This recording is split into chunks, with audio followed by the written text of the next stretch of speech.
उडी गालोनिया स्तंभ फोडी ऐशी कृपावंत कोण माझ्या विठाई वाचून करीता ठव धावोनिया घाली कव ऐशी कृपावंत कोण माझ्या विठाई वाचून तुका मने गीती गाता नामे द्यावे सायुज्यता ऐशी कृपावंत कोण माझ्या विठाये वाचून नमो विठ्ठला राजया पांडुरंगा नमो रुक्मिणी माऊली ज्ञान गंगा नमो पुंडलिका नमो चंद्रभागा नमस्कार माझा रुक्मिणी पांडुरंगा पांडुरंगा करो प्रथम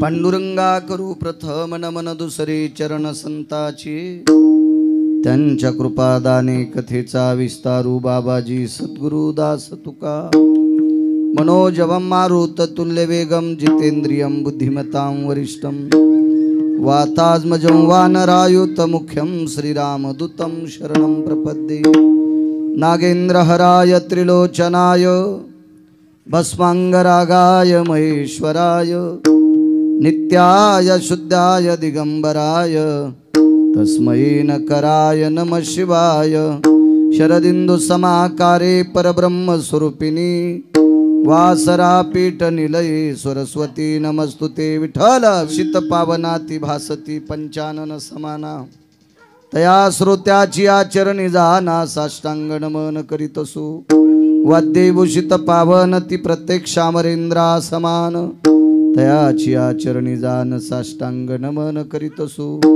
आता गान गंधर्व देवता कोकिळ कंठस्वर आराका जी कीर्तनी वहिवासीत लोका तयाची आचरणी नमनगा मज दिसत सो परम विख्यातू जो जान ब्रह्मयाचा सुतो नारद जान नाम तितिक्षु तयाची आचरणी नमनगा जेने धर्म जितविलाची बळे तो संभाजी जान नवाळी कावतरला जयाची आकुळे तया छत्रपतीची आचरण कमळी साष्टांग नमन करीत सो विठ्ठला आता भिनो वाग्विलाशिनी जे चातुर्यार्थ कला कामिनी ते श्री शारदा विश्वमोहिनी नमिली मिया नदी दिव्य गोदा तटीचा विलाशी सदा प्रिय जो सज्जना वैष्णवाशी जयावरनिता प्रेमात्यंत चित्ता नमस्कार माझा श्री गुरु एकनाथा केसर शिवडी घालून या स्तंभ फोडी ऐशी कृपावंत कोण माझ्या विठाई वाचून प्रस्तुत प्राप्त प्रसंग निवडलेला अभंग विश्वमान्य विश्वभूषण विश्वाधिकार विश्वप्रिय चिन्मयी स्वरूप असणारी अधिकार संपन्न साधू श्रीमंत श्री जगद्गुरु तुकोबराय यांचा प्राप्त प्रसंगी निवडलेला अभंग विठाला प्राप्त प्रसंगी निवडलेला अभंग माझ्या देहूतील मालकांचा आहे. मालक ह्या अभंगाद्वारे पंढरीश पांडुरंग परमात्म्याचा दयाळूपणा सिद्ध करतात. काय मालक दयाळू आहे, काय कृपाळू आहे, काय कनवाळू आहे. आपल्या भक्ताविषयी जगाचा मालक हा त्याच्या अंतकरणातली दया मोजत असताना कर्मशीलपणा मोजत असताना विधात्याकडे पारडं नाही तराजू नाही एवढा हा भक्तासाठी खाली येतो. किती दयाळू आहे जगाचा मालक त्याचं मूर्तिमंत प्रकरण आजच्या अभंगाद्वारे देहूतले मालक पटवून देतात. विठाला दुनिया स्तंभ फोडी हाक मारल्याबरोबर धावत येतो. स्तंभ फोडणे म्हणजे काय? ज्या कामाकरता हाक मारली ते काम करून देणे इतिनाम स्तंभ फोडणं. असा कोण आहे? ऐशी कृपावंत कोण माझ्या विठाई वाचून. देहूतले मालक तुकोबराय सांगतात की तितकी कृपाळू जगात कोण नाही. तो विटेवरचा मालक आहे पांडुरंग परमात्मा. पुन्हा काय करतो? करीता आठव धावोनी आघाले कव. कव या शब्दाचा अर्थ मिठी आलिंगन आहे. त्याचं स्मरण केलं, त्याचं आठवण केलं, त्याचं ध्यान केलं की तो मिठी घालतो. त्याच्यासारखी मिठी विश्वात कोणीही घातलेली नाही. विठाला विठाळू मिठी तो जगाचा मालक घालतोय. पुन्हा काय करतो? तुका म्हणे गीती गाता नामे द्यावी सायुज्यता. श्रीमंत श्री जगद्गुरु तुकोबराय म्हणतात त्याच्या नामाचे पवाडे गायले की 4 मोक्षापैकी एक अलौकिक मोक्ष आहे, तो सायुज्यता नावाचा मोक्ष आहे. हा सायुज्यता नावाचा मोक्ष ब्रह्मांडाचा मालक त्याचं गीत गाल्याच्या नंतर म्हणजे त्याचं भजन केल्याच्या नंतर तो मोक्ष प्रदान करतो. हा साधा सोपा सरळ अभंगाचा अर्थ झालं. कीर्तन विठाला विठाला विठाला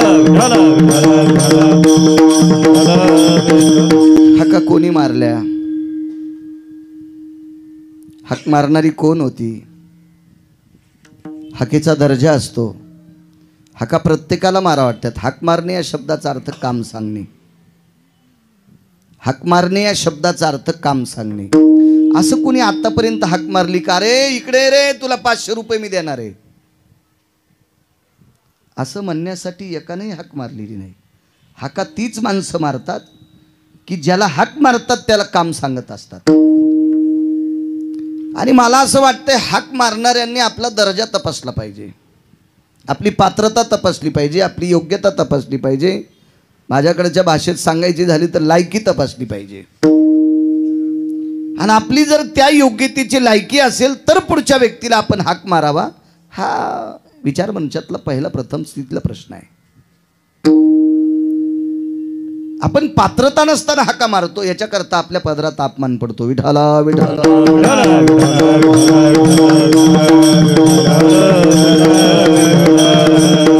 बाहेरच्या सृष्टीत जर बोलायचं झालं तर हे तर फार वावगे. रक्ताच्या नात्यात हाका मारण्यासाठी दर्जा लागतो. रक्ताच्या नात्यातल्या लोकांना जर हाका मारायच्या झाल्या तर त्याच्यासाठी आपल्याला सुद्धा त्या दर्जेदारपणात वागावं लागतं. आपण जर तशा दर्जात वागलो, वैभवात वागलो, अधिकारात वागलो, वैचारिक पातळी सांभाळून वागलो तर मग रक्ताच्या नात्यातली लोक आपले हाका ऐकतात. कधी कधी माणसं इतकी वितुष्टवादी वाटतात की जिच्यासोबत 7 फेरे घेतले म्हणजे तिला आपण अर्धांगिनी म्हणतो, पत्नी म्हणतो, बायको म्हणतो, अशा बऱ्याच बायका आपल्या पतींच्या हाका ऐकत नाहीत. का? कारण यांची त्या योग्यतेची लायकीच नाही. विठाला विठाला व्यवहार दृष्टीमध्ये रक्ताच्या नात्यामध्ये ऋणानुबंधाच्या लोकांमध्ये जर दर्जा लागतो, लायकी लागती, योग्यता लागती, अधिकार लागतो, तर विश्वाच्या मालकाला हाक मारत असताना अधिकार किती लागेल कल्पना करा. अहो हाका एखाद्याचं काम करत असताना माणसं स्वतःच्या प्रतिष्ठेचा विचार करतात. आपल्याकडे आहे तरी किती प्रतिष्ठा? वैचारिक पातळीची प्रतिष्ठा पाहिली तर आपल्याकडे किती असेल? अध्यात्माची प्रतिष्ठा पाहिली तर आपल्याकडे किती असेल? संपत्तीची प्रतिष्ठा पाहिली तर आपल्याकडे किती असेल? महाराज सगळ्या द्यायची लायकी ज्याच्यात ते त्याला जगाचा बाप म्हणतात. याच्या पलीकडचा सोपा जर अर्थ सांगायचा झाला, तुमच्या आणि माझ्या मधातला एवढ्या लोकांमधला जर विचार एकमेकाशी संलग्न करायचा असेल तर देखवी ऐकवी एक नारायण तयाचे भजन चुकून, हे त्याची सर्व दळणवळण क्रिया करायची ताकद त्याच्या हातात आहे. मी नेहमी सांगत असतो, असं एकही कीर्तन नसेल की त्या कीर्तनात मी हे वाक्य वापरलं नसेल. मालक कोणाला म्हणायचं असतं, तुम्हाला आणि मला इथं किती दिवस ठेवायचं आणि कोण्या दिवशी मशानभूमीत नेऊन पेटवायचं. कारण तुमच्याकडे आता मळे कुठून आले साहेब? आपल्या खेड्यापाड्यात मळे असतात, तिकडे खेड्यापाड्यात मळ्यानं पीठ फोकून देतात माणसाला. मग तुमच्याकडे शहरात मशानभूमीच म्हणावं लागेल. तुम्हाला आणि मला इथं किती दिवस ठेवायचं आणि कोण्या दिवशी मशानभूमीत नेऊन फुकायचं, हे ज्याच्या हातात आहे त्याला जगाचा बाप म्हणतात. विश्वाची सत्ता ज्याच्या हातात आहे त्याला जगाचा, एवढी सत्ता, एवढी सत्ता. मग एवढं वैभव असताना त्यानं काम ऐकावं, दर्जा किती लागल? वृक्षाचे पान हले ज्याची सत्ता राहिली हंता मग कोठे. झाडाचं पान ज्याच्या सत्तेशिवाय हलत नाही त्याला जगाचा बाप म्हणतात. तुझ्या सत्तेने वेदाशी बोलणे, सूर्याशी चालणे, तुझ्या बळे ऐसा तू समर्थ ब्रह्मांडाचा धनी. सूर्याचा प्रकाश त्याच्या कृपेने आहे, चंद्राचा प्रकाश त्याच्या कृपेने, वेद त्याच्या कृपेने. निरांजन भय सकल सुधा मिमकृतुजन भय जायन्ते वेदम शृणीतति पुनंत भयो शास्त्रमतितार्थाति जायो. निरंजन भय व्याप सुधा, निरंजन भय व्याप सुधा, निरंजन भय व्याप सुधा. वेद शास्त्र पुराण ज्याची आरती करतात तो जगाचा बाप आहे. आणि तो हाक मारल्याच्या नंतर संतांच्या कामाकरता तो धावत येतोय, उडी घालतोय. स्तंभ फोडणे म्हणजे ते कामच करून देतोय, असं मूर्तिमंत प्रकरण तुकोबराय नमूद करतात. विठाला विठाला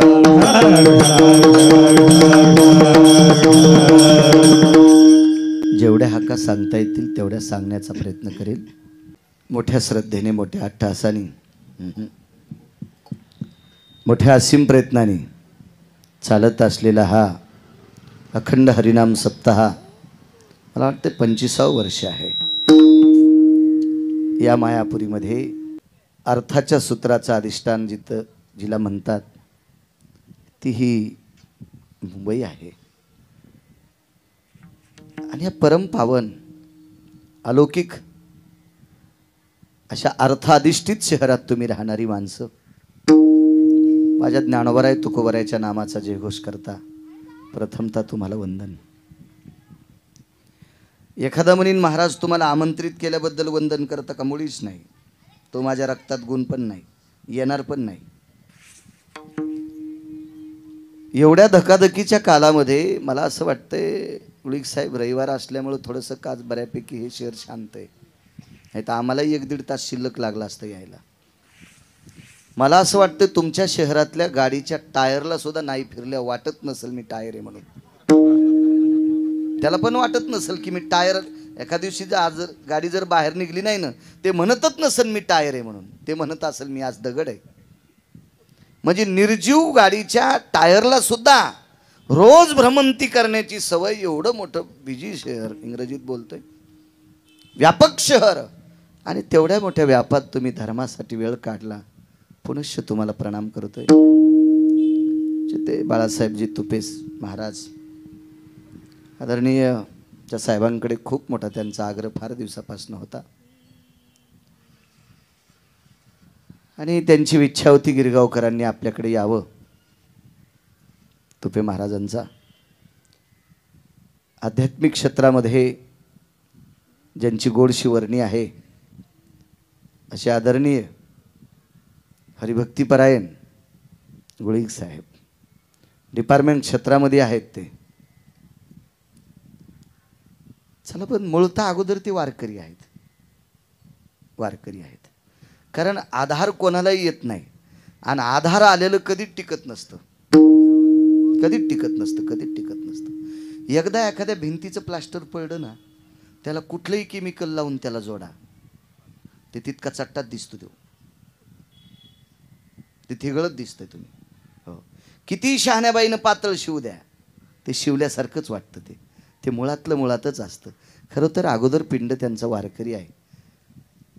कारण वस्तुस्थिती वर्णन करणं मला गोडसं वाटतं की ज्या घरामध्ये तिन्ही सांजाला हरिपाठ होतोय ते घर वारकऱ्याचं असते. आम्ही बैठकीत आपण सगळी बसले असताना हे चिमुकला हरिपाठ घेत होतं. महाराज डिपार्टमेंट क्षेत्रामध्ये ज्या घरातली लोक हरिपाठ करतात, भव्य दिव्य अशी पांडुरंगाची प्रतिमा घरात आहे, ते घर नसून ते वैष्णवांचं सदन आहे. आणि अशा पवित्र सदनात गिरगावकराला जाण्याचा योग आला. माझं परम भाग्य. विठाला विठाला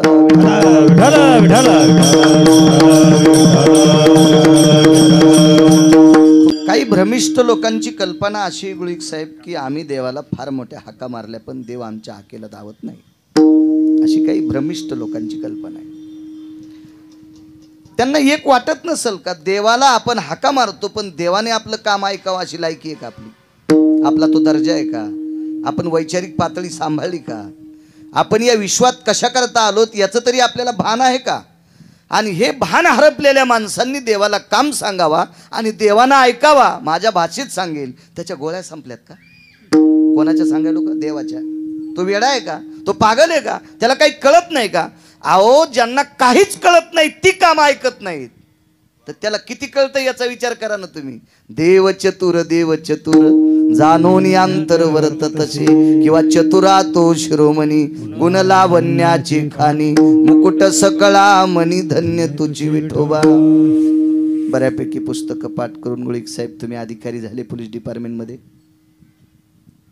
साहेब तुम्ही शेलटेक क्षेत्रामध्ये अधिकारी झाले.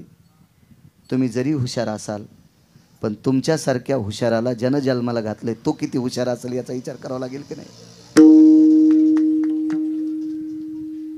मलाही वाटतंय मी पोलीस डिपार्टमेंटमध्ये अधिकारी व्हावा, वर्दी घालावा. मलाही वाटतंय तुमच्यासारखा अधिकारी व्हावा. मलाही वाटतंय मस्के महाराज तुम्ही सुद्धा एक ऑफिसर होऊन गेले. मलाही वाटतंय. पण विश्वाच्या मालकाने टाकलेलं एक मेमरी कार्ड आहे, एक छोटंसं कार्ड आहे, चिप आहे. ती चिप त्यानं टाकलेली आहे. मग किती लोकांच्या याच्यात चिपा टाकल्या त्याचा विचार करा, आणि त्याच्याकडे आहेतच किती याची कल्पना करा. तो किती किती मोठा आहे, किती मोठा आहे. चतुर आहे देव. तो कसं कोणाचंही काम ऐकल. एखाद्या व्यक्तीने आपली जर फसवेगिरी केली तर आपण त्याचं पुन्हा काम ऐकत नाही एक, आणि जवळच्या लोकांना सांगतो हा नालायक आहे, याचं काम ऐकत जाऊ नका, सांगतो दोन. आपण त्याचा प्रचार करतो, हा मूर्ख माणूस आहे. मग विचार करा, आपण जर एवढे बुद्धीने विचार करतो, मूर्खांचं, नालायकाचं, धर्मद्वेषी लोकांचं काम ऐकायचं नाही. आता त्यानंच जन्माला घातले, तो तर विचारच करत असेल, ह्या मूर्खाला आपण कशाला उंच न्यायचं. मग काही बऱ्यापैकी माणसं म्हणतात आम्ही हाका मारतो पण आमचं काम ऐकत नाही, आमच्या हाकेला ओ देत नाही. अरे हाकेला देवानं ओ द्यावा याच्याकरता त्याच्या हृदयात जावं लागतंय. त्याच्या हृदयात जाणं म्हणजे त्याचं भक्त होणं, संत होणं. संत म्हणायचं कोणाला? तेची संत, तेची संत, तेची संत, तेची संत, तेची संत, तेची संत,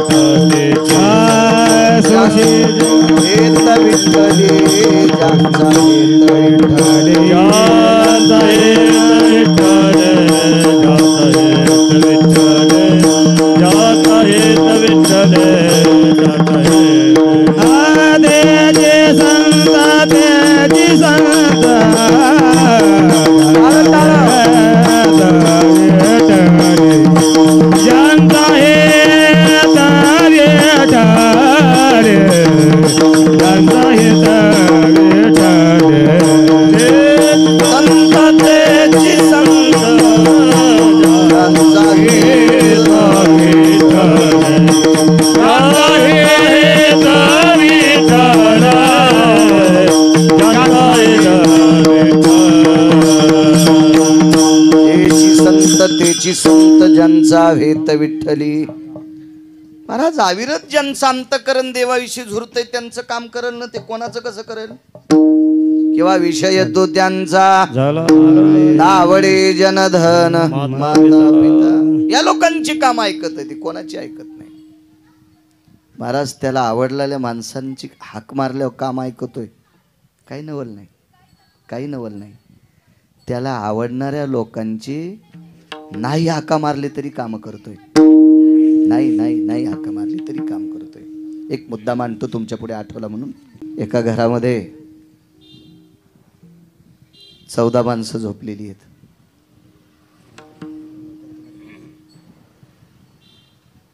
साहेब 9व्या माळ्यावर राहतात. साहेब ते घर माळा नव्हतं, झोपडं होतं, झोपडं होतं, झोपडं. बऱ्यापैकी लांबलचक असं झोपडं आहे. लाकडाचं उसाची पाचट लावून केलेलं झोपडं आहे. हाक मारल्यावर धावतो नवल नाही, हाक न मारता धावतोय. रात्रीचे 2 वाजलेले आहेत आणि रात्रीच्या 2 वाजता मराठवाडी भाषेत सांगतो, एका हरामखोरानं ते घर पेटवलं. एका बुजदिलाने, एका नालायकाने ते घर पेटवलं. पण औपचारिकता म्हणून आपण शेजीचे अभंग म्हणतो. आता स्वामी सुखे निद्रा आपुलाले मनोरथ जातो आपुल्या. या वेळेला जनाबाई दृष्ट काढायच्या. सखयाची पांडुरंग रायाची दृष्ट काढिते, सखयाची पांडुरंग रायाची दृष्ट काढिते. आईसाहेब दृष्ट काढायच्या. औपचारिक भूदेव लोक त्यावेळेला शेजीची मंत्र म्हणायचे. आरुढवती शेजायाम निशिकाला भयस्थितायाम शयनस्तु शयनस्तु शयनस्तु नारायणा, मंत्रोच्चार करायचे अशी लोक. आणि मग त्यावेळेला देवाच्या अंगावरची अलंकार, ती निर्माल्य सगळी काढून घ्यायची. देवाच्या अंगावर घोंगडं टाकायचं. तुम्ही शेजारती बघा, लक्षात येईल तुमच्या. देवाच्या पुढे एक तांब्या भरायचा, फुलपात्र ठेवायचं. त्या फुलपात्रात 2-3 मंजूळ ठेवायच्या आणि मग नमस्कार करायचा आणि पडदा लावायचा. देव झोपले अशी गृहीत. रात्रीची वेळ आहे, 2 सव्वा 2 वाजले, भगवान जागे झाले. आईसाहेब विचारतात, काय प्रभू एवढ्या रात्री? अजून देवादिदेव भगवान शिवशंकर आले नाही. ते पहाटे यायचे, शिवजी सकाळी सकाळी यायचे. एवढ्या रात्री का उठता? रमा, माझ्या एका वारकऱ्याचं घर पेटलंय ग. आईसाहेब म्हणतात, देवा तुम्हाला कोण सांगितलंय? ज्याचं घर पेटलंय ती ओरडलीत का? नाही. त्यांनी हाका मारल्यात का? नाही. त्यांनी कधी वेदना तुमच्या समोर दाखल केली का? नाही. मग तुम्हाला काय गरज याच्या धावायची? महाराज, लक्ष्मी आईसाहेब काय बोलतात याचं काही भान नाही. खळा खळा देवाच्या डोळ्याला पाणी येत होतं. लक्ष्मी, माझं सुदर्शन घे ग, घे सुदर्शन घे. आणि आईसाहेबांनी तेवढ्या रात्री भगवंताच्या हातात सुदर्शन दिलं. महाराज, सुदर्शन त्यानं 2 तत्वात सोडलेले गुळिक साहेब. एक संहार तत्वात सोडलं आणि एक पालन तत्वात सोडलं. संहार म्हणजे दुष्टाचा नाश करण्याकरता सोडलं आणि सज्जनांचं पालन करण्याकरता एकदा सोडलं. पण ज्या वेळेला दुष्टाचा नाश करायचा संहार तत्वात सुदर्शन सुटायचं, त्यावेळेला त्या इतक्या आवेशानं सुटत होतं की त्या सुदर्शनाचा आवेश विधात्याला सुद्धा थांबवता येत नव्हता. एवढ्या नाविन्यात ते सुटायचं. आज सुदर्शन बोटात घालून नाही सोडलं, सुदर्शन हृदयाला लावलं आणि त्या सुदर्शन चक्राला सांगितलं, बाळा जा रे जा, माझ्या वारकऱ्याचं घर पेटलं रे. बघ तू किती संकट निवारण करता येईल तू निवारण कर, जा बाळा. आणि सोड सुदर्शन. मला मालकाचा आदेश, हाक मारल्यावर येईल नवल नाही. हाक मारल्यावर येईल नवल नाही भक्तासाठी, हाका न मारता येतो. ही पांचटासाठी चपराक आहे. विठाला विठाला.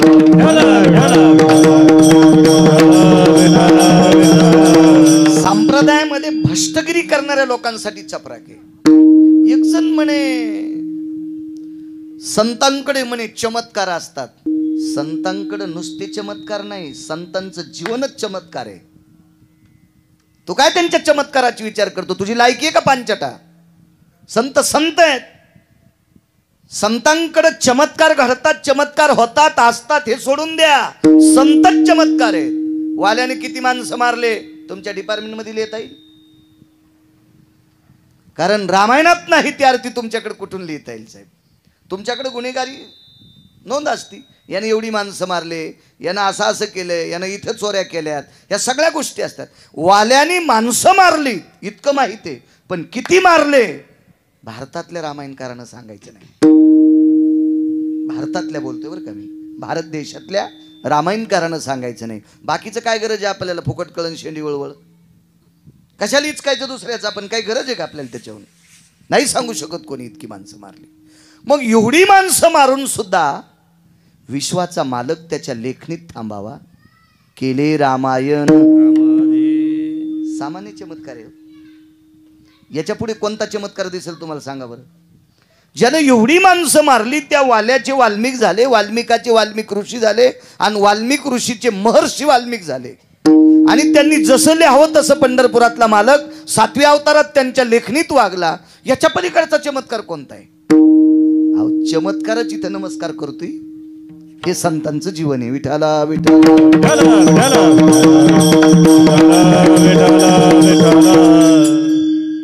सुदर्शन सोडलं. झोपडं कळतंय सगळ्यांना? गोठा झोपडं कळतंय, पर्णकुटी कळतंय, झोपडं कळतंय. झोपडं पेटल्याच्या नंतर इस्तू कुठं पडत असतो? खाली. वा, घरातल्या कोण्याही माणसाला झोपडं पेटलेलं साहेब माहिती नाही. सुदर्शनानं सूक्ष्म जागा काढली आणि सुदर्शन आतमध्ये घुसलं. सुदर्शन 2 तत्वानं फिरत होतं. वरच्या भागावर पडलेला विस्तू फिरून बाजूला फेकत होतं आणि वरच्या 6 फुटावरचा अग्नी खालच्याला त्रास होऊ नये याच्याकरता खालच्या बाजूने वारं घालीत होतं. खाली झोपलेली होती नामदेवराय, राजाई, गोनाई, जनाबाई, दामूशेटी ही 14 लोक त्या घरात आराम करत होती. रात्रीचा प्रसंग, 2 वाजलेली होती. रात्रीचा प्रसंग. सूर्याचं बिंब किती उंच आहे. एवढं उंच असून आपल्याला एसी लावा लागते, फॅन लावा लागतो. आपण घरात बसलो तर आपल्या अंगावर प्रकाश जरी नाही पडला तरी आपल्या अंगातून घाम निघतो. याच्याकरता आपण फॅन लावतो. महाराज 6 फुटापोटले पेटलेलं झोपडं, खालच्याला किती त्रास व्हावा कळालंच नाही. हाक मारल्यावर देव येतो नवल नाही बरं. हाका न मारता येतो त्याचा पुरावा सांगतो. आणि मग हाक मारल्यावर कोणासाठी आला तो ऐका. कारण बरीच लोक म्हणते कसा येईन हो, कसा येईन.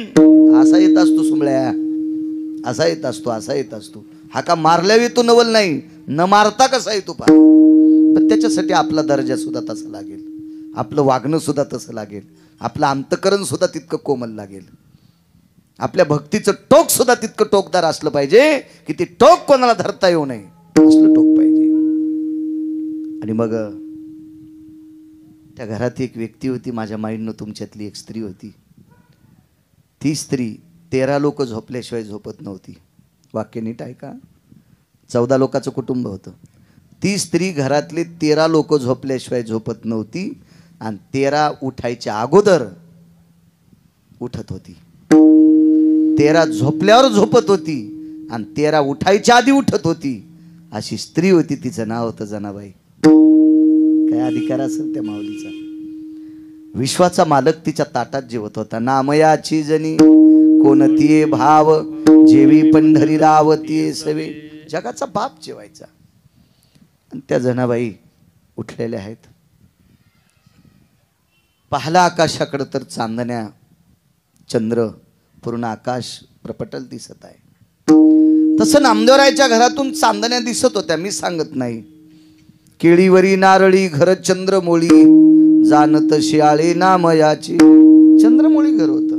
चंद्राचा थोडासा साजूकसा प्रकाश दिसायचा, कधी चांदण्या दिसायच्या. फाटकं तुटकं घर होतं ते. छप्पर एवढं काही चांगलं नव्हतं, पण पूर्ण आकाश दिसेल असं कधीच नव्हतं. जनाबाईनं असं पाहिलं, आकाश दिसते. जनाबाईच्या तोंडातून एक वाक्य पडलं, आईसाहेब. गोनाबाईला त्या माय म्हणायच्या, कधी आईसाहेब म्हणायच्या. आईसाहेब काय जना, आईसाहेब आमच्या घरातून सगळं आकाश दिसतंय आज. काय वेडी आहेस की काय जना तू. आकाश दिसण्यासाठी आपलं झोपडं उडून जाणं गरजेचं आहे. आणि उडाला असतं तर वारं सुटलं असतं, कडकड आवाज झाला असता. झोपडे उडत असते. वारा पाणी मुसळधारा, वारा पाणी मुसळधारा, तेने मोडिले छपरा. अति पावसाने वारा आल्याच्या नंतर ते छपर मोडून जाते. पण आज तसं झालं नाही ना. पाऊसही धोधो आला नाही, वाराही सोसाट्याचा सुटला नाही. आणि कशी म्हणते ग तू जना. आता हे बोलणं काय मी बोलतो इतक्या जोरात थोडंच असेल. साजूकस नाही ग जना. वारं सुटलेलं नाही, पाऊस आलेला नाही, कस काय झोपडं उडेल ग. माय माय, माझ्या डोळ्याला पूर्ण आकाश दिसते, त्याच्यातल्या पूर्ण चांदण्या दिसतात. तोंडावर पदर होता गोनाबाईच्या. तो पदर असा बाजूला केला आणि पाहिला आकाशाकडं. तर आश्चर्याचा धक्का बसला आणि उठून बसल्या. तोंडातून एक शब्द पडला, अहो अहो ऐकलत का. अहो म्हटल्या, मालक म्हणल्या, धनी म्हणल्या.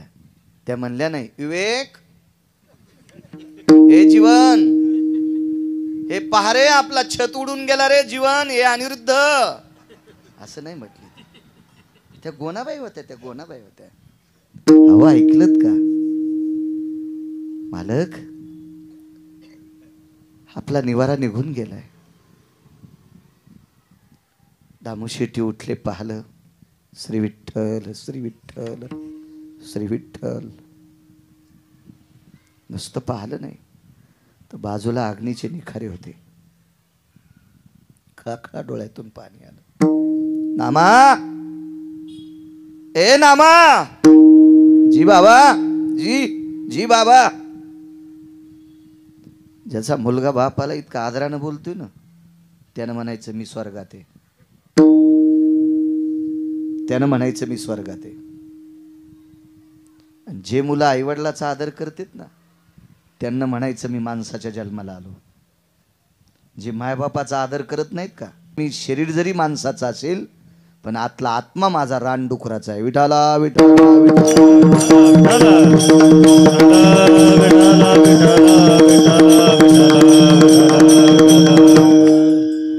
नामा जी बाबा. नामा आपलं घर जळालं रे. नामदेवराय म्हणतात बाबा आपल्या अंगावर काही पडलं नाही, घर कसं जळेल, आपलं झोपडं आपणही जळालो असतो. उठ र नामा. नामदेवराय उठून पाहतात, उभे राहतात, तो झोपड्याच्या चारू बाजूने अग्नी आहे.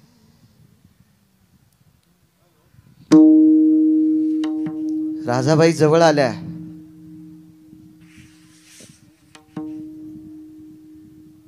अंगावरचा पदर सावरला, सासूबाईच्या पुढ्यात बसल्या आणि सासूबाईला विचारलं, आत्याबाई आपलं घर कोण पेटवलं असेल, कोण पेटवलं आपलं घर. 2-3 वेळेस तोंडातून शब्द पडला. गोनाबाई रडत होत्या, दामू शेट्टी रडत होते. पुन्हा सासरेबुवांकडे तोंड केलं, विचारलं मामांजी आपलं घर कोण पेटवलं असेल. बोलत नव्हते दामू शेट्टी. पुन्हा एक आवाज टाकला, मालक. नामदेवरायला बोलत होत्या, मालक आपलं घर कोण पेटवलं असेल. कोणी बोलत नव्हतं. जनाबाईच्या लक्षात आलं ही माणसं बोलत नाहीत. जनाबाईनं राजाबाईला मालकीन शब्द वापरला. मालकीनबाई आपलं घर कोण पेटवलं हे विचारण्यापेक्षा एक विचार करा, आपल्याला जळत्या अग्नीतून कोण वाचवलंय याचा विचार करा. मालकीनबाई आपल्याला कोण वाचवलंय. सगळ्यांची अंतःकरण पाण्याने डबडबली आणि नामदेवराय स्वतःहून देवाकडे एक डोळे झाकून विनंती केली, देवा एवढ्या रात्री आम्हाला वाचवलंस रे, एवढ्या रात्री, एवढ्या रात्री.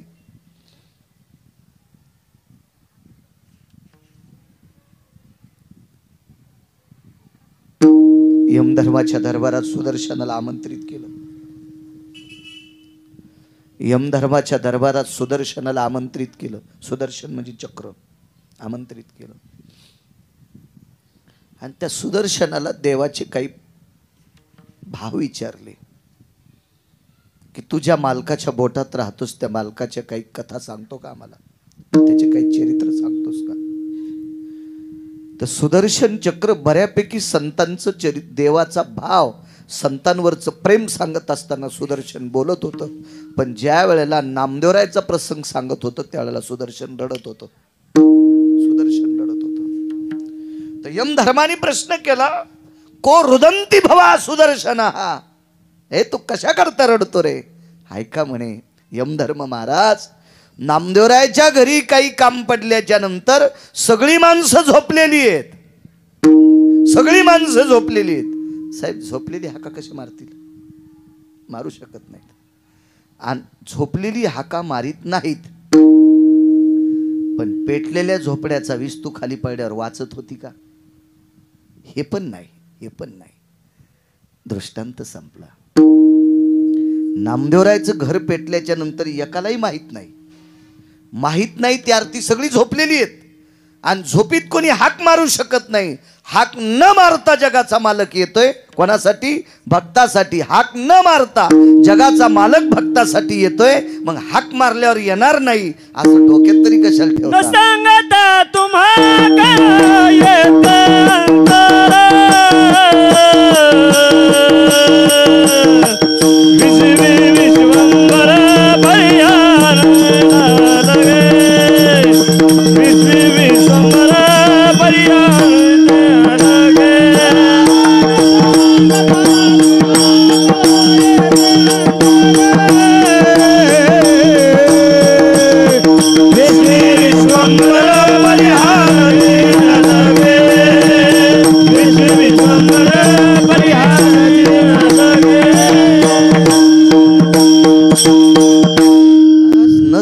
जर काम करत असेल तर हाक मारल्यावर का करणार नाही. बऱ्यापैकी लोकांनी हाका मारल्या. तुमच्यातली एक स्त्री जेवायला वाढीत होती.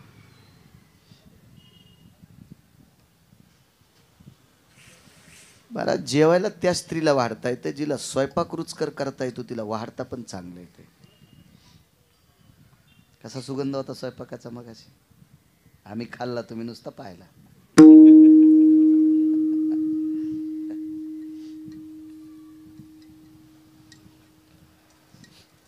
माझ्या माईंनो, तुमच्यातली एक माऊली बऱ्यापैकी लोकांना वाढत होती. संख्या सांगतो, डाव्या हाताला जी पंगत बसली ती 78 लोकांची होती. मी एकही शब्द वाचिल्याशिवाय कधीच बोलत नसतो, मला आवडत सुद्धा नाही. वारकरी संप्रदायातल्या वक्ताने आधारा वाचोनी काय सांगशी कहाणी.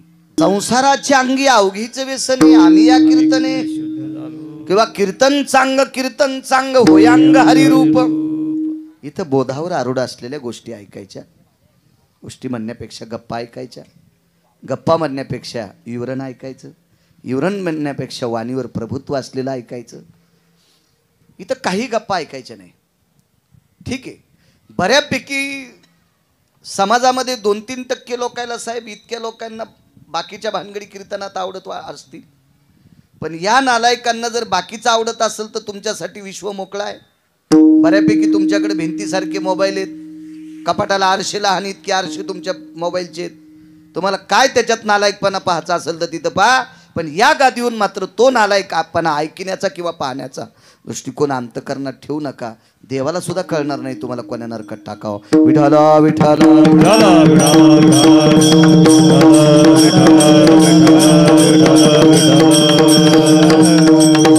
कीर्तने करमणूक मनोरंजन ह्याचं साधन नाही. मनाचं भंजन करणे, मनाचं भंजन करणे त्याचं नाव कीर्तन आहे. मनोरंजनासाठी खूप साधन आहेत ना, खूप साधन आहेत. एका घरी गेलो, जेवढी भिंत तेवढा टीव्ही होता. घराची जेवढी भिंत का तेवढा टीव्ही होता. ते म्हणे बातम्या पाहायच्या का? म्हणलं तुमच्या इथं टीव्ही. ते म्हणे हा टीव्हीचे, त्याला बटणं, त्यानं डोळे मिचकिल्याबरोबर टीव्ही चालू झाला. म्हणजे त्या टीव्हीचं सेन्सर आणि त्याच्या डोळ्याचं सेन्सर एक केलं त्यानं. ते मिचकिल्याबरोबर चॅनल बदललं. पहा दुनिया कुठं बोंबलत गेली, पहा ना कुठपर्यंत विज्ञान गेले, कुठपर्यंत. बघ म्हणलं याच्यावर तुला काय बघायचं असेल तर. कीर्तनावर मात्र बोधावर आरूढ असलेले चिंतन श्रवण करायचे. 78 लोक डाव्या पंक्तीला आहेत, उजव्या पंक्तीला 36 लोक आहेत. म्हणजे वाढणारी माऊली अशी चालते, तिच्या डाव्या हाताला 78 आहेत, उजव्या पंक्तीला 36 लोक आहेत. 78 लोकांपैकी 2 लोक जर सोडून दिले ना तर सगळी नालायक आहेत. बाईकडं तूप वाढायचं काम आलं. पात्र एक जण टाकून गेला, भात एक जण वाढून गेला, भातावर वरण एक जणानं वाढलं आणि बाई तूप वाढीत होत्या. तूप वाढायसाठी गुडघ्या इतकं बकेट होतं आणि मोठा तांब्या होता उजव्या हातात. तो तांब्या बकेटात बुडवायचा आणि भातावर तूप वाढायचं. ज्याला जेवढं लागेल तेवढं. ते काय वाहून जा पुरतं वाढीत नव्हती. तुम्ही काय असं हापकू नका. ती काय इतकी एडी होती का घर भिजवायला भरवायला कशी वाढेल?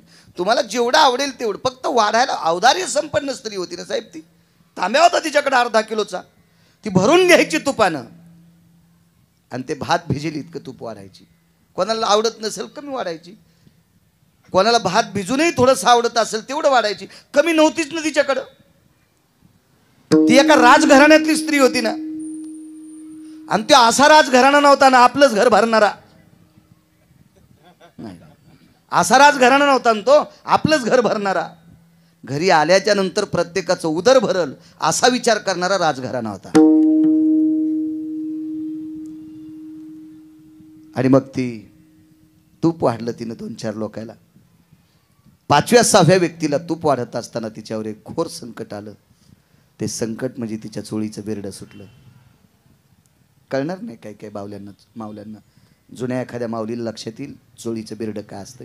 कारण तुमच्या काळामध्ये या बटनाचे ब्लाऊज आले, चेनचे ब्लाऊज आले, त्याच्यामुळे यांना बेरडं काय कळणार आहे. तुम्हाला जर बेरडंच कळायचं असेल तर माझ्या साध्वी जनाबाईचं ओरिजिनल चित्र पहा. साध्वी मुक्ताई साहेबांचं आदिशक्ती मुक्ताई साहेबांचं ओरिजिनल चित्र पहा. त्यांना गाठीची चोळी असायची. आणि तुम्हाला बघायचीच असेल तर खेड्यामधली जुनाट माऊली पहा, जुनी जुनी फार, तिला सुद्धा गाठीची चोळी असायची. चोळीला गाठी 2 आणि 2 नंबरची गाठ सुटली. 1 नंबरची गाठ सुटल्याच्या नंतर चोळीचं फालकं कसं राहील ते, तिला 2 पालके असतात. अहो चोळी ही कोणा टेलरला शिवता येत नाही. 900 रुपये शिलाई एका ब्लाऊजची आहे. चोळीची शिलाई फक्त 15 रुपये. पण गाजलेल्या टेलरला चोळी शिवता येत नाही, कारण तिला लाग भरणं हे चांगल्या टेलरला कळत नाही. लाग असा करडीसारखा टोकदार असतो आणि ते त्याला कळत असतं कसं भरायचं म्हणून. ते एखाद्या वेळेस 2-2 हजाराचे मनी लावीन त्या ब्लाऊजला, पण लाग नाही भरता येत. ह्या चोळ्या शिवणारे ठराविक टेलर होते. विठाला विठाला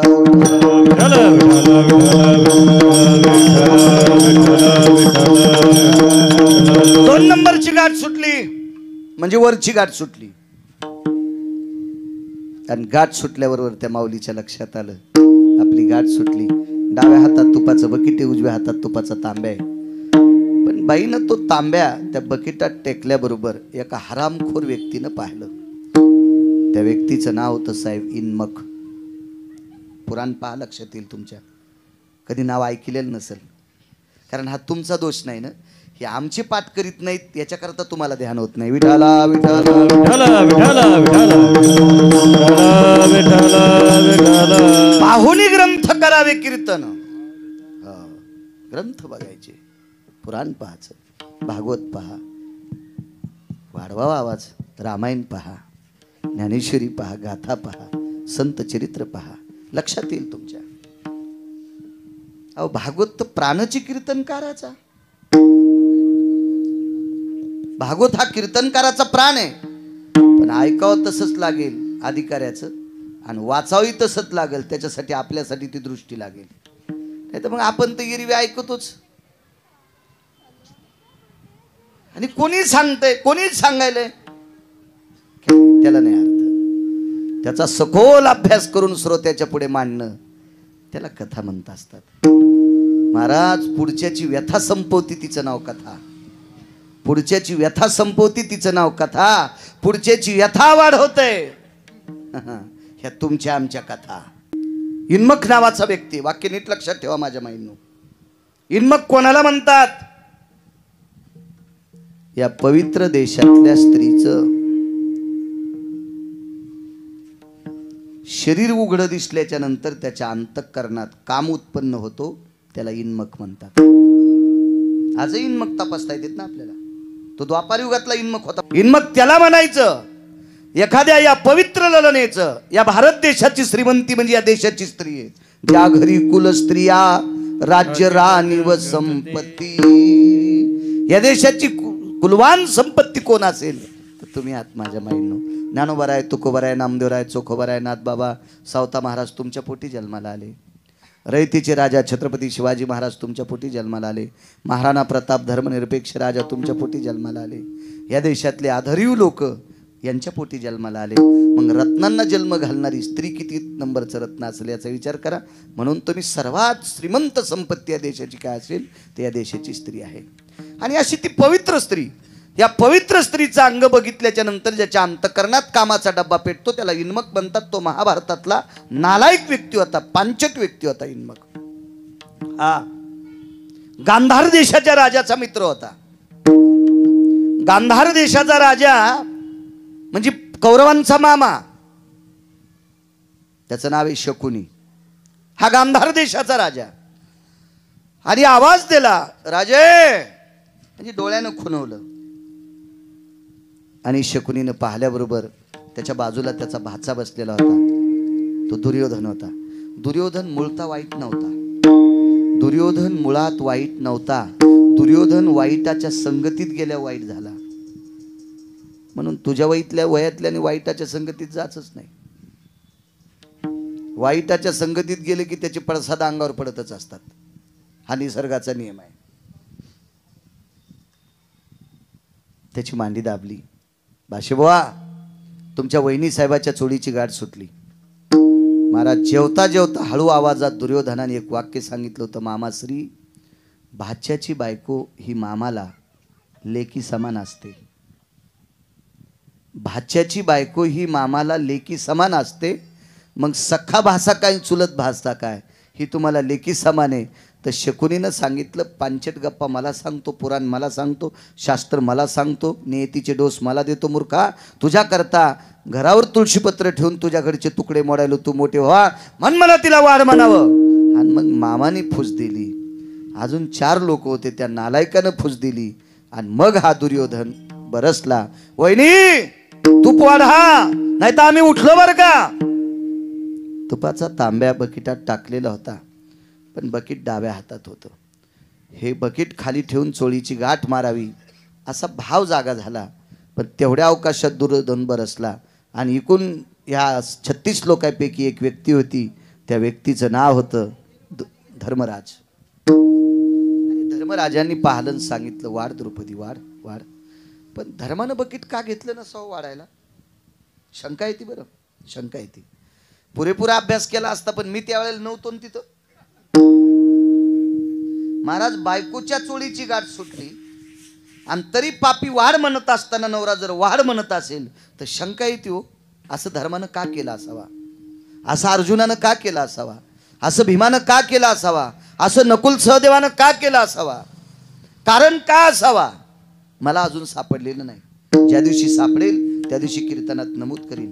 पण पांडवांना वाईट म्हणण्याची पात्रता माझी नाही. का? कारण पांडवे पारमार्थिक होते. पाहती पांडव अखंड वनवासी, परित्या देवाशी आळविती किंवा आठविती. पांडव नुसते तोंडानं भजन करत होते इतकं नव्हतं साहेब. पांडव झोपी गेल्याच्या नंतर अर्जुन झोपी गेल्यावर त्याच्या अंगावरचे रोम सुद्धा कृष्ण कृष्ण म्हणत होते. हा कोपे तरी निवांत साये, हा ऋषे तरी बुझावीत जाये. हा रागावला तरी देव सहन करायचे, रुसला तरी सांत्वन करायचे. काय देवा नवल पिस लागलं होतं. पिसा म्हणजे वेडा. देव या पांडवा करता अर्जुना करता वेडा झालता आणि त्या पांडवांना वाईट म्हणावा. काय गिरगावकराची अक्कल मातीत गेली का? विठाला विठाला विठाला विठाला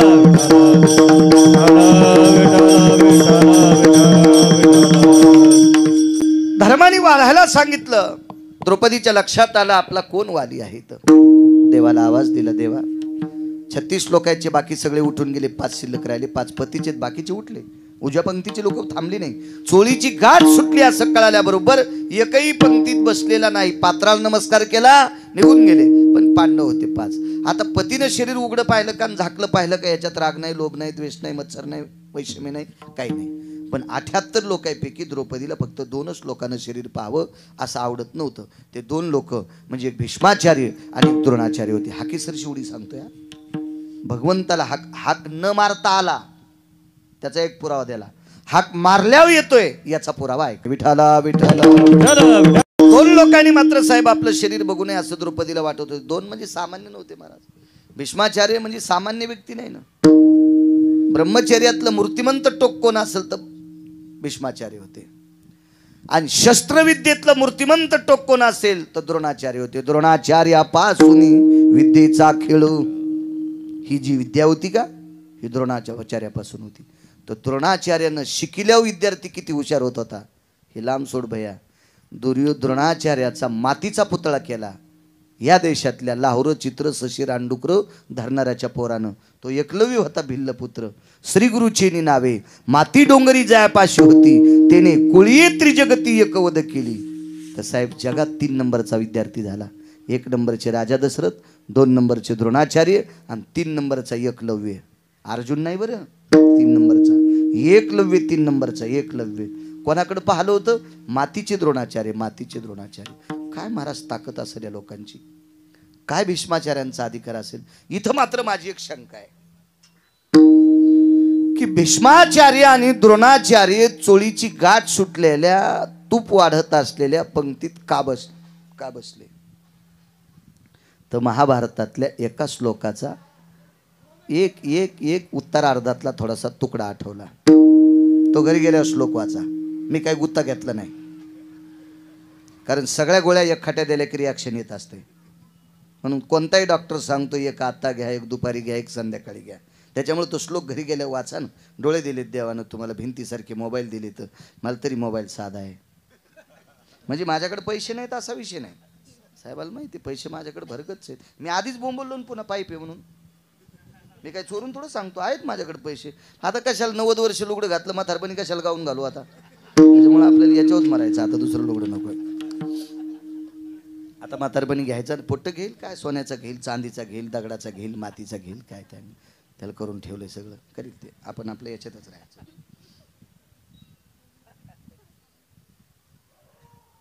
शंका आली, त्या श्लोकातला एक अर्धा तुकडा आठवला. आणि द्रौपदीनं सांगितलं, देवा फक्त या 2 लोकांना शरीर उघडं पाहू नये, बाकी 78 पैकी 2 सोडे. हे मूर्ख आहेत. मूर्ख म्हणजे वेडा. आणि वेड्याने शरीर झाकलं पाहिलं का, उघडं पाहिलं का, काय त्याच्यात नवलाची गोष्ट साहेब, काही एवढं नाही. आणि हे तर 5 लोक पती आहेत, यांना सर्वाधिकार आहे शरीरावर. देवा बघ रे देवा बघ, 2 नंबरची गाठ पूर्णतः सुटलेली आहे, 3री ढिल्ली झालेली आहे. चोळीची गाठ ढिल्ली झालेली आहे. आणि द्रौपदी कोण माऊली होती माझ्या माईनं थोडंसं लक्षात घ्या. विराट राजाच्या घरी द्रौपदी शैरंद्री या रूपात काम करीत होती. शैरंद्री नाव होतं तिचं, शेण काढायचं काम होतं तिच्याकडं.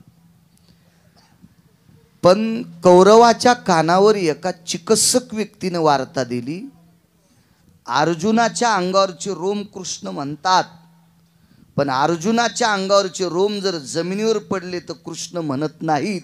पण द्रौपदीच्या अंगावरचे रोम नुसते कृष्ण म्हणत नाहीत, डोकं इंचरताना जेवढे केस खाली पडतील ती जागा पण कृष्ण म्हणत होती.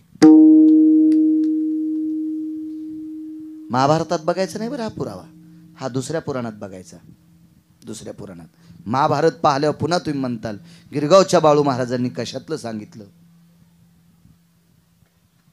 त्याच्याकरता मी आताच वकालत करतोय, दुसऱ्या पुराणात पहा. तर त्या चिकित्सक व्यक्तीने सांगितलं, दुर्योधना द्रौपदी सापडायचं एकच कारण आहे, ज्या राज्यामध्ये द्रौपदी असेल त्या राज्यातले उकिरडे तपासा. खेर टाकायचं ठिकाण असतं, तुम्ही त्याला कचरा म्हणता. आता तुम्हाला टाकायला तुमच्या दारातच गाडी येते. त्या काळात गाड्या येत नव्हत्या ना, डोक्यावर घेऊन केर उकिरड्यात टाकावा लागायचा. तर महाराज ज्या वेळेला पांडव हे विराटाच्या घरी गेले त्यावेळेला कृष्ण परमात्म्याने द्रौपदीला सांगितलं होतं, ज्या जागेवर डोकं इंचरशील ती जागा सेनाचा गोळा हातात घेऊन ती जागा नुसती अशी हे करायची, म्हणजे सगळे डोक्याचे रोम इंचरलेले त्याला चिटकावा आणि गौरी वाळल्याच्या नंतर ती पेटून द्यायची. एकही डोक्याचा रोम केस उकिरड्यात जाता कामा नये. काय गौसल महाराज, बुद्धिदाता तिच्या पाठीमागं होता आणि ती काय सापडू देतो का? त्या अर्थी द्रौपदीच्या डोक्यावरचे केस खाली पडल्याच्या नंतर कृष्ण कृष्ण म्हणत होते. आपले पिठल्यात पडल्यावर पिठलं खा वाटत नाही. आपले पोळी लाटताना पोळीत गेल्यावर पोळी तुटत नाही. एकानं तिकून धरली आणि एकानं इकून धरली, पोळी तुटच ना, इतकी फिट्ट केली डोक्याच्या केसानं. म्हणून शक्यतो स्वयंपाक घरात डोके इचरी जाऊ नका. इतकं कीर्तना शिकले तरी बस झालं. सुरूच दाताळ, कपाटापाशी सुरू, आरशापाशी सुरूच, मग ते पिठल्यात केस, भाजीत केस, पोळीत केस, भाकरीत केस, हे असं नका करत जाऊ. चुकीच्या गोष्टी आहेत त्या. चला, जिच्या डोक्यावरचे रोम खाली पडल्याच्या नंतर कृष्ण म्हणत असतील तिचं शरीर किती पवित्र असेल कल्पना करा. माझ्या माईंनो, तिच्या पायाचं एकच बोट पाहिलं होतं दुर्वासानं. 5 अत्यंत रागीट लोक होते. ते काय भंगिरे नव्हते, ऋषी होते, शीघ्रकोपी साधू. त्याच्यापैकी दुर्वास नावाचे साधू 2 नंबरला रागीट, 1 नंबरला जमदग्नी होते आणि 2 नंबरला दुर्वास. 3 कोण होते ते घरी गेल्यावर पहा. विठाला विठाला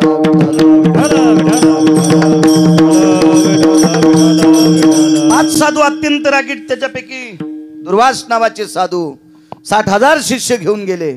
नुसतं वाऱ्यानं थोडंसं पायावरचं पातळ बाजूला सरकलं, नक पाहिलं की तिचे होता दर्शन, मिळे पोटभरी अन्न. दर्शन घेतल्याबरोबर पोटभर अन्न. गंगेत गावरान तुपातल्या पंगती पूर्ण होतात. इतकी तिचे पाय जर पवित्र असतील, साधूला जेवण देण्याची ताकद तिच्या दर्शनात आहे, तिचं शरीर किती पवित्र असेल. आणि अशा पवित्र स्त्रीचं शरीर पाप्याने पाहणं किती दुःख वाटत असेल. या देशाची स्त्री किती मोठी आहे सांगू तुम्हाला.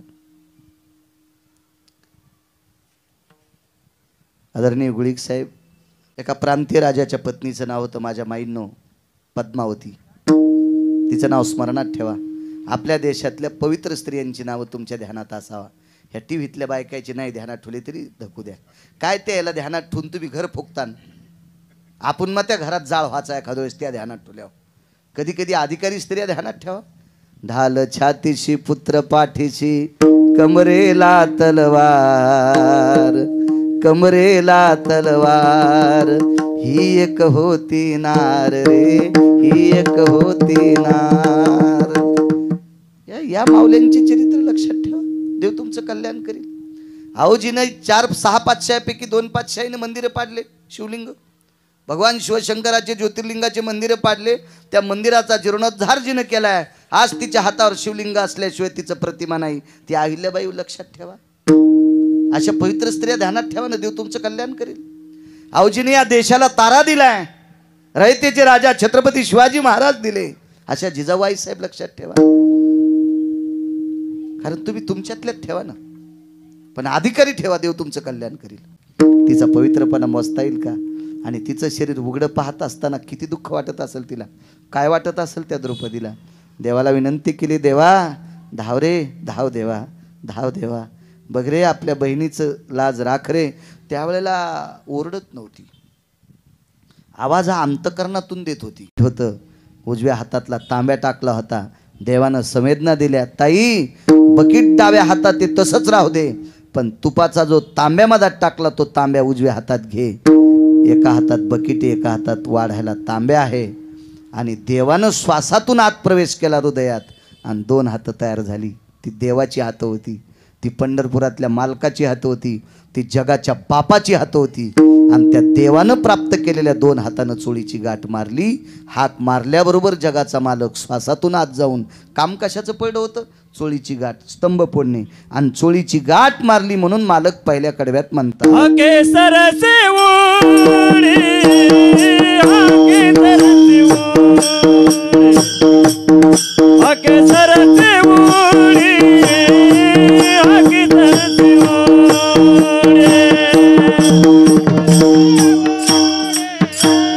हा केसर शिवूडी,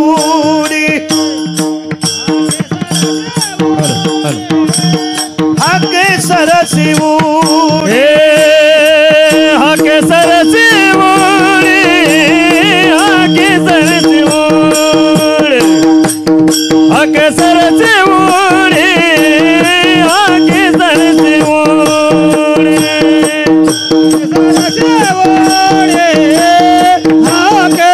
सेवोडी, हा केसर सेवोडी, हा केसर सेवोडी, हा केसर सेवोडी, धावनिया तांब फोडी, धावनिया तांब फोडी, ऐसा कृपा वंद गोड, ऐसा कृपा वंद गोड, धावनिया तांब फोडी, धावनिया तांब फोडी, ऐसा कृपा वंद गोड, ऐसा कृपा वंद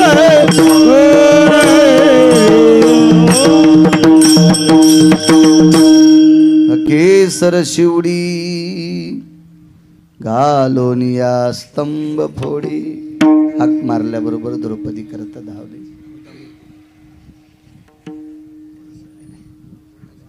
एका राजाला 4 पोरं झाले. 4 पोरं, अनुल्लाद, सल्लाद, लल्लाद आणि 4थं आपल्यातलं झालं भक्त प्रल्हाद. ते आपल्यातलं होतं. हे 3 पांचट होते. हे बापासारखे हरामखोर होते. राजा त्यांचा बाप नालायक होता. किती नालायक बाप. ते स्वतः भजन करीत नव्हता आणि दुसऱ्याला करू देत नव्हता. नाव घेऊन दी देवाचे हे ब्रीद हिरण्य कश्यपूचे. इतका नालायक बाप. पण 4था जो मुलगा होता का, हा आईच्या पोटात असताना त्याची आई एका वारकऱ्याच्या आश्रमावर राहिली होती. तिचं नाव होतं कयादू. मधु नावाच्या अरण्यामध्ये कयादू वारकऱ्याच्या आश्रमावर थांबली. ह्या वरचा इंद्र नावाचा राजा आहे, त्यानं 6 वेळेला चुका केल्या त्या इंद्रानं. त्याच्यातली एक चूक आहे, ही कयादू पतिव्रता स्त्री पलंगावर झोपली असताना रात्री पलंगाच्या खालून हात घातला आणि आकाश मार्गाने पलंग नेला. मधु नावाच्या अरण्यात एका वारकऱ्यानं पाहिलं आणि त्याला सांगितलं, हे राजा, टेकून द्याला पलंग तिथं, कशाला घेऊन जातो म्हणे.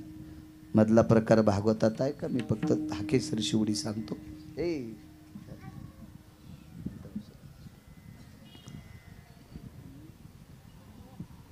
वारकऱ्याच्या सानिध्यात होती. तो किती मोठा वारकरी सांगू तुम्हाला. आपण नंतर वारकरी झालो. वारकरी संप्रदायाची स्थापना ज्यांनी केली त्यांनी यांना जवळ घेतलं होतं.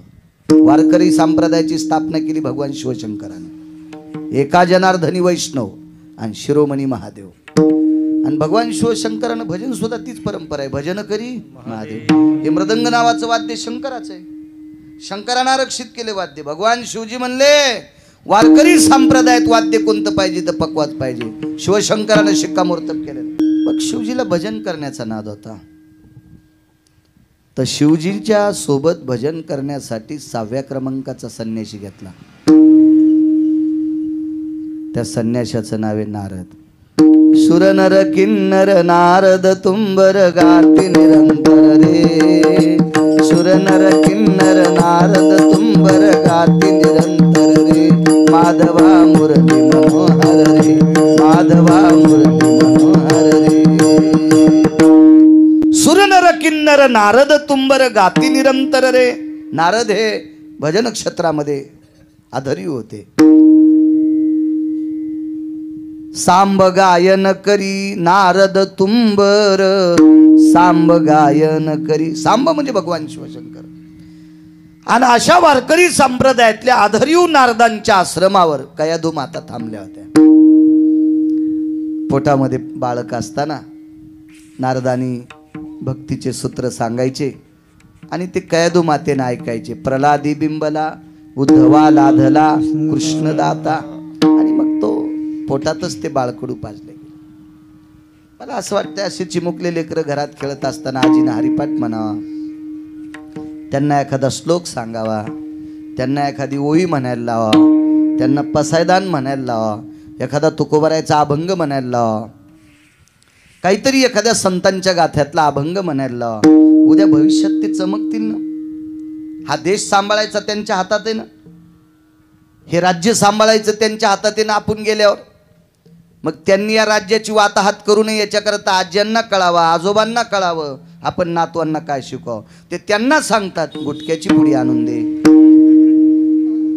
या आजोबाला आजी सांगते तंबाखूची गायछाप पुडी आणून दे.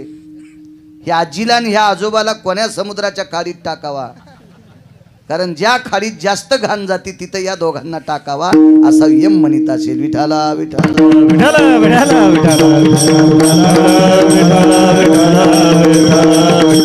शेळी कळती का तुम्हाला. शेळी कळती. आपटा खाती शेळी. आपट्याचं झाड खाती. शमीचा वृक्ष तुम्ही दसऱ्याच्या दिवशी वापरता ती सौंदड शमी. ही सौंदड सुद्धा शमी खाती. शेळीला अक्कलच नाही. ही तुळस पण खाती. शेळीला अक्कल आहे का ती तुळशीचा पण शेंडा खाती ना. तर आपट्याला आणि सौंदडीला खायला काय नवलाची गोष्ट आहे. आपटा सौंदड रान चारा. मालकाचा पुरावा आहे. आपटा सौंदड रान चारा हे तो दसऱ्याचा तुरा. आपट्याला कोण खातंय. शेळी. सौंदडीला कोण खातंय. शेळी. पण दसऱ्याच्या दिवशी कुठं खोसला तुम्ही आपटा. तुरा झाला का नाही तो. मग याला कोणी तुरा केला. दसऱ्याच्या पवित्र मुहूर्तामध्ये सौंदडीला ना आपट्याला तुरा केलाय. आपला तुरा कोणी केलंय. ज्ञानोबा आहे तुकोबा आहे. एरवी तरी पुशे कोण पावे देवासाठी मान.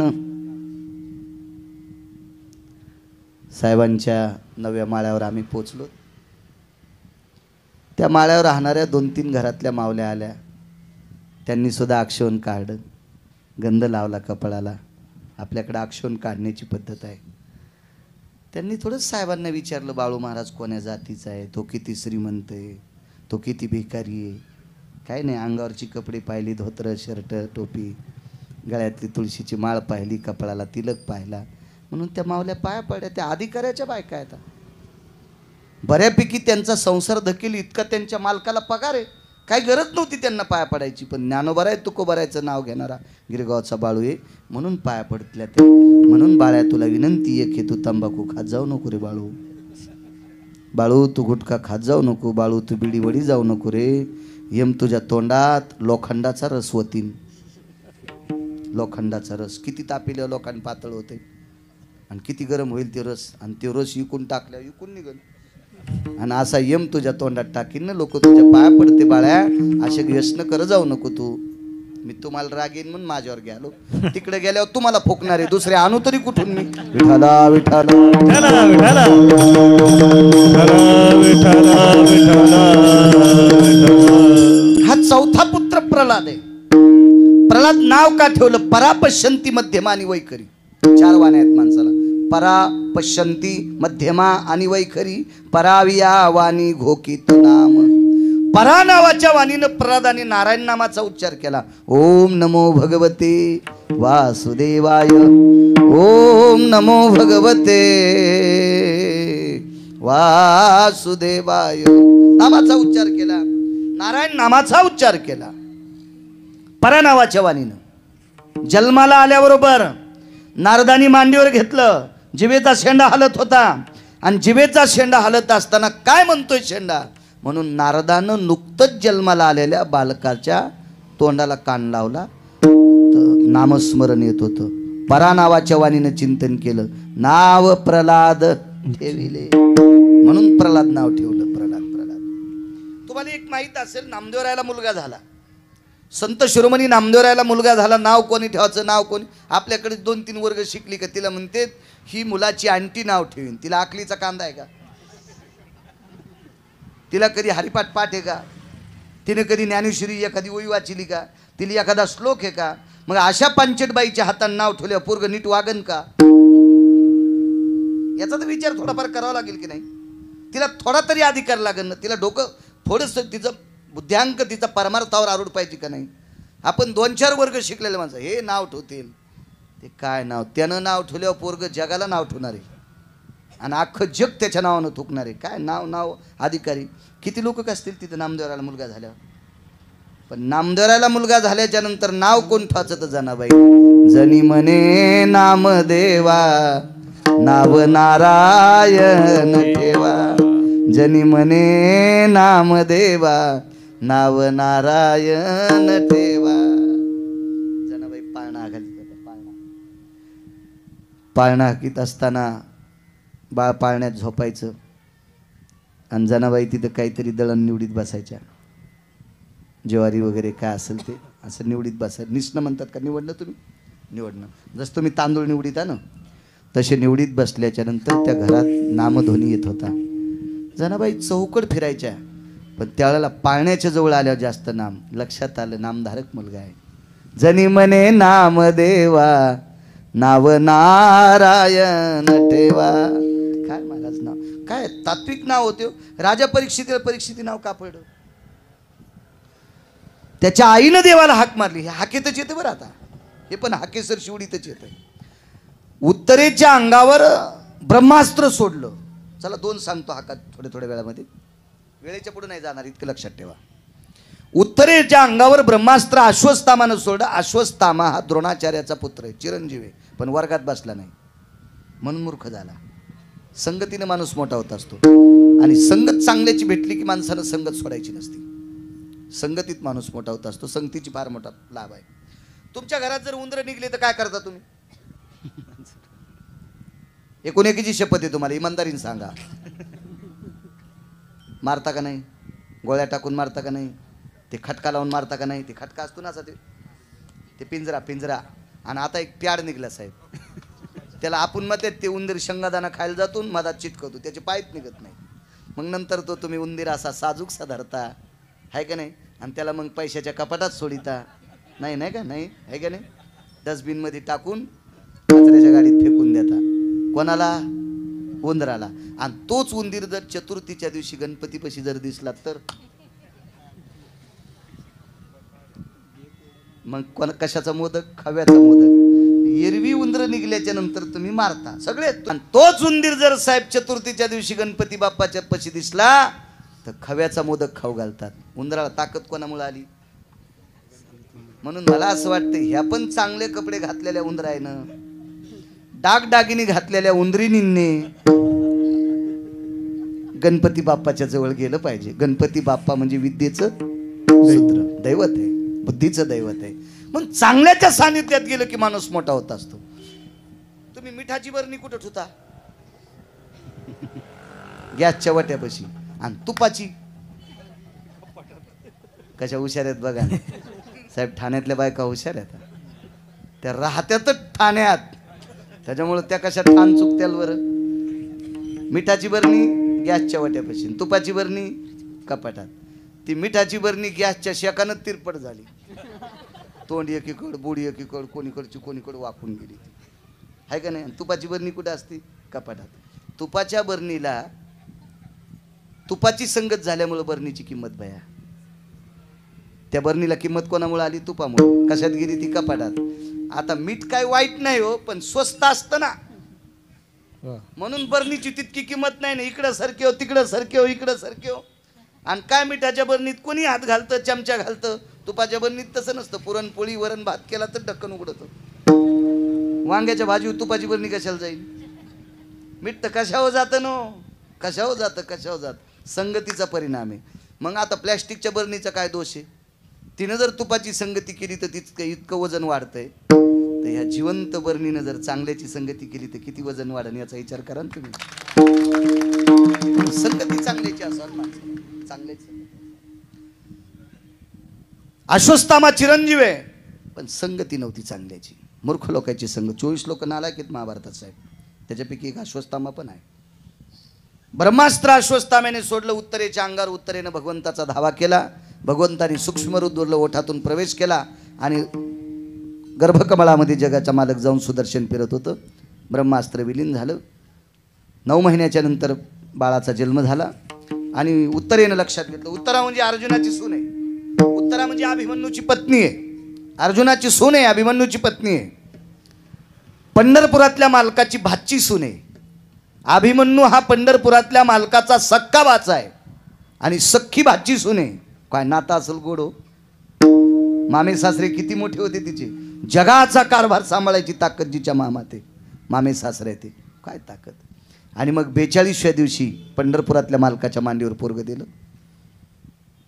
नाव काय ठेवायचं तर ते चुटक्या वाजित होतं. त्याची आई म्हणली, प्रभू एक विचारू, मी याला जन्म दिलाय पण माझ्याकडे बघून चुटक्या वाजित नाही, तुमच्याकडे कसं काय वाजित आहे? ते म्हणले, चुटक्या नाही वाजवायला, मला ओळखायलंय, मला ओळखायलंय.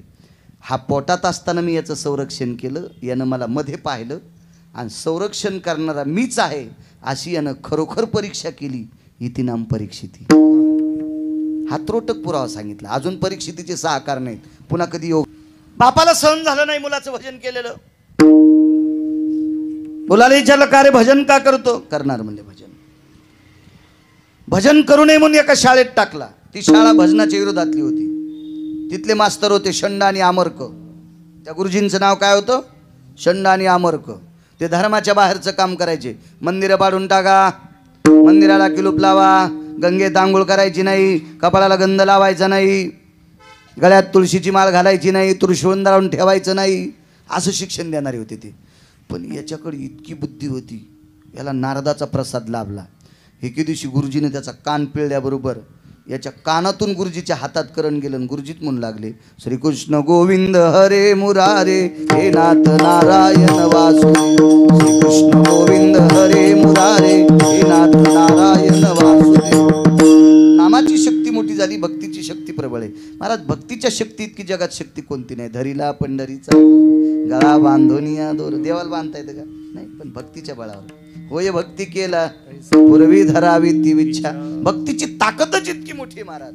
आणि मग तशी सांगितलं, मी नाही करणार, मी करणार भजन. उंच कड्यावरून ढकललं, सर्वांना ज्ञान भाग्य. खूप प्रयत्न केले, हत्तीच्या पायाखाली तुडवलं. 21वा प्रयोग केला त्याच्या आत्यानं. आत्याला नालायक होती प्रल्हादाची. विश्वात 6 लोकांना आत्या मूर्ख भेटल्या. पुन्हा कोणाला भेटल्या सांगता येतील.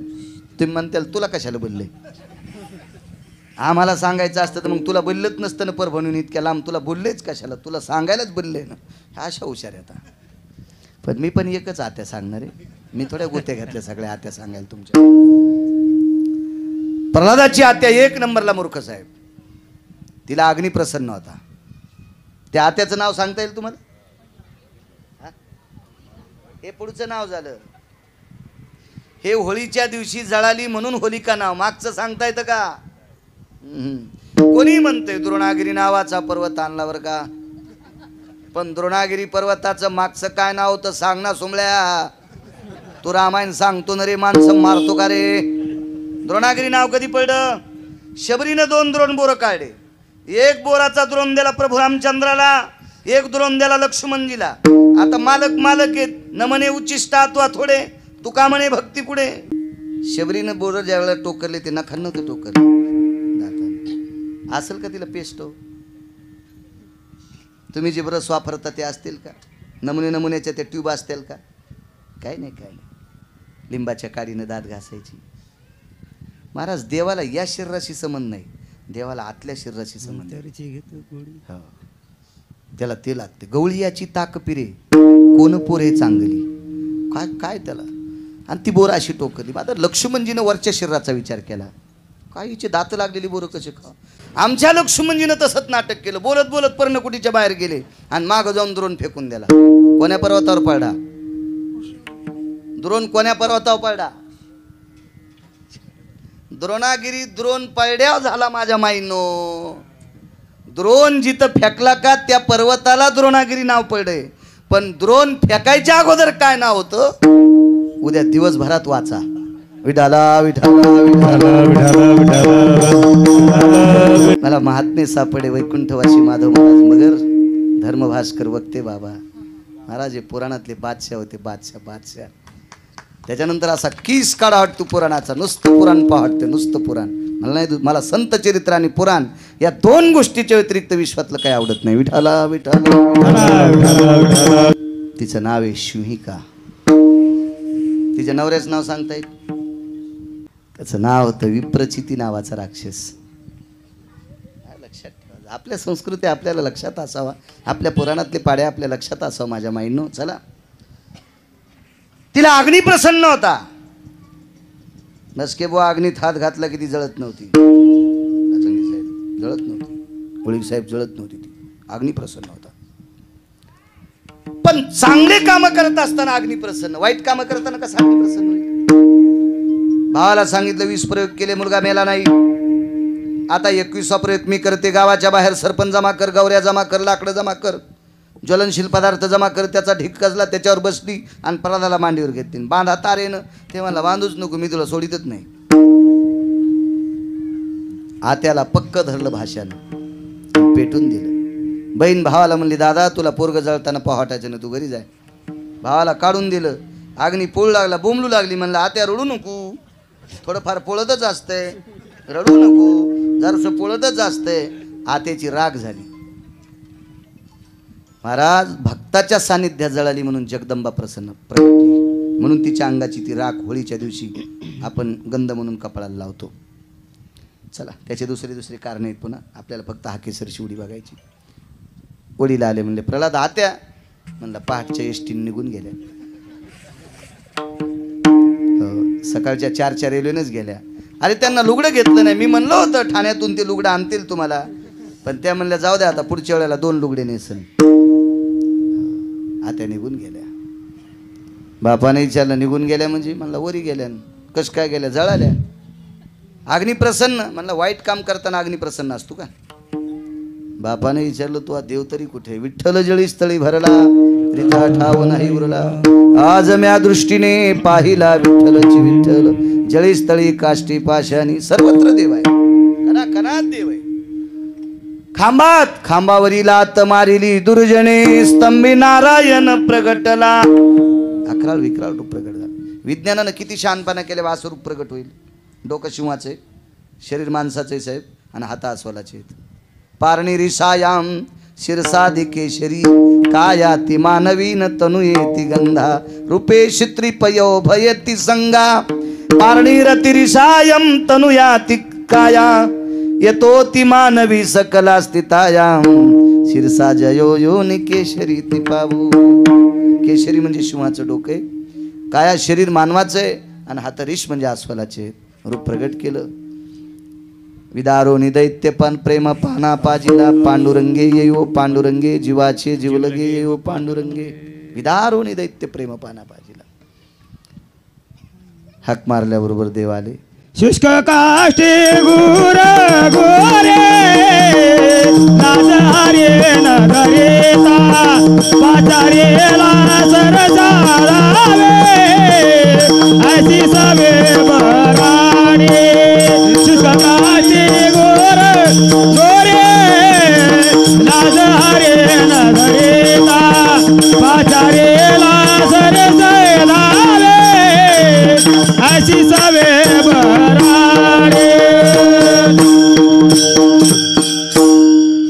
असे रूप प्रगट झालं. भगवंताला ज्या वेळेला या हिरण्यकश्यपूला मारलं का त्याचं रक्त विषारी होतं. नामाविन मुख सर्पाची ती बिळ आणि जिव्हा नवे काळ सर्प आहे. ज्याची जीभ देवाचं भजन करत नाही ती सर्पिने. मग जीभ सर्पिन म्हणलं अंगातलं रक्त कोणी विष आहे. देवाच्या नखाला लागलं हात झटकिले साहेब. हिवरावर पडलं. हिवराची दाट सावली सज्जने वाळिली. विज्ञान सांगते हिवराचा जर लाकूड चुलीत टाकलं त्याचा धूर जर घेतला आणि सुष्मीकरण नाका वाटो तोंडा वाटो डोळ्या वाटे झालं तो रोग प्रतिकारक शक्ती शरीरातली कमी होत असते. म्हणून हिवराचा धूर निषेध सांगितला विज्ञानानं. तर शास्त्र किती चतुर असेल कल्पना करा. म्हणून त्याच्यावर हिरण्यकश्यपूचं रक्त पडलं म्हणून हिवराचं झाड वाळीत टाकलं. त्याच्यानंतर नखर उतवली औदुंबराच्या झाडात तर ते दत्तात्रयानं शुद्ध केलं. ते दत्तात्रय 4 ब्रह्मवेत्यापैकी त्याच्यात आले म्हणून उंबर शुद्ध केला. पण पुन्हा नखरवली मोहाच्या झाडात. मोहाचं झाड कळतं ना, मवाचं झाड. मवाच्या झाडामध्ये ओरिजिनल विष गेलं. त्याच्या झाडाला फुलं आले की पान राहत नाही. मवाच्या झाडामध्ये ओरिजिनल विष गेलं. मवाच्या झाडाला फुलं आले की पान राहत नाही आणि मवाच्या फुलाचं ज्याने पाणी पिलं त्याच्या घरावर पत्तर राहत नाही. त्याची दारू बनती. मवाच्या फुलाची दारू म्हणती. ओरिजिनल त्याच्यामध्ये विष गेलं. त्या अर्थी किती विषारी असेल प्रल्हादाचा बाप. पण इतका विषारी बाप असताना पोरग वारकरी जन्मलं रे, वारकरी जन्मलं. याच्याकरता जगाचा मालक त्याच्या धावला. हाकेसर शिवडी घालून या स्तंभ फोडी. इतक्यान नाही झालं महाराज, इतक्यान नाही, इतक्यान नाही. प्रल्हादाने देवाला विचारलं, देवा राक्षसाच्या कुळातलाय पण वारकरी आहेस, आलास ना बापाला मारलंस, आमचं काय काम ताण घेऊ नको, 4थ्या पिढीत उद्धार करेल. हिरण्यकश्यपू, शशुपाळ आणि वक्रदंत, रावण आणि कुंभकर्ण 3 पिढ्या आटपल्या की मग मात्र उद्धार. उद्धार तर केलाच. आम्हा राक्षसाच्या कुळाला कोण किंमत देईल? तुझ्यासारखा प्रल्हाद ज्या कुळात जन्माला आला त्या कुळातली सून मी करीन. प्रल्हाद, विरोचन, बळी, बाणासूर, बाणासुराला उषा आणि उषा पंढरपुरातल्या मालकानं अनिरुद्ध नावाच्या मुलाला करून घेतली. अनिरुद्ध हा पंढरपुरातल्या मालकाचा मुलगा आणि अनिरुद्ध नावाच्या मुलाला उषा नावाची मुलगी करून घेतली. ही भक्त प्रल्हादाच्या वंशातली पोरगी होती. महाराज एक वारकरी जन्माला हाकेला धावला, नवल नाही वंश पुनीत करून टाकला. ही वारकऱ्यातली ताकद आहे. विठोबार